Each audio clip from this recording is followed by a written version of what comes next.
Hi, I'm Karen from the ID Lab at the University of Toronto. Today I'm here to tell you about surreptitious tracking and enhanced driver's licenses. Enhanced driver's licenses with RFID chips can be tracked without your knowledge, and these are some of the biggest civil liberties and privacy concerns with EDLs.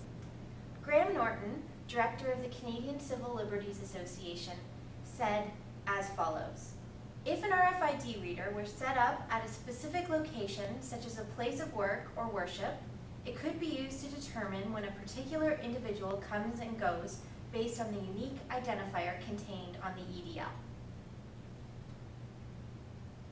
Today we'll be using the equipment from our lab: an antenna, RFID cards, and a laptop with software that we've written to show you how tracking could happen if you carry an RFID-enabled driver's license. This is our antenna, and it's capable of reading enhanced driver's licenses or cards with similar RFID chips from a distance of about 10 meters away.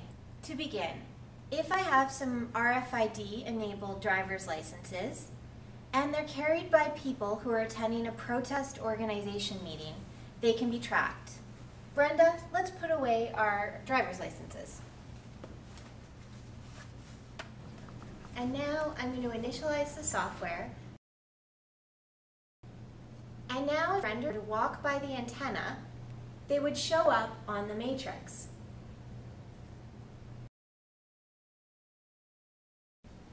When they walk by the antenna and into the meeting, I can read the unique identifier number on their EDL card.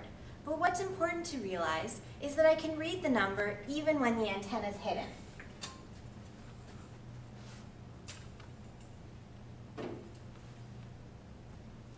So if I were to walk into this meeting and my EDL is in my pocket, someone would know I'd been here. The reading of EDLs may not be immediately evident to the people who are walking into the room.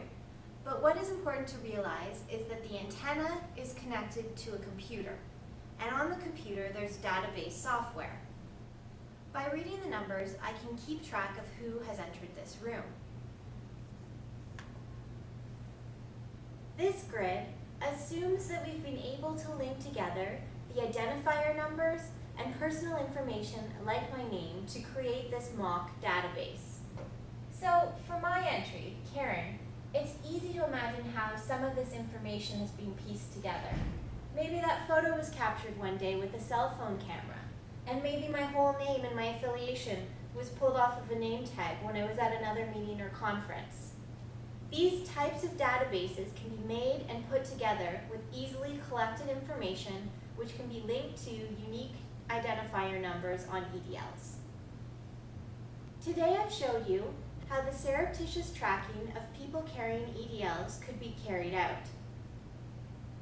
The objectives and motivations for carrying this tracking out could be diverse, and the impacts could be detrimental for the people carrying the ID cards.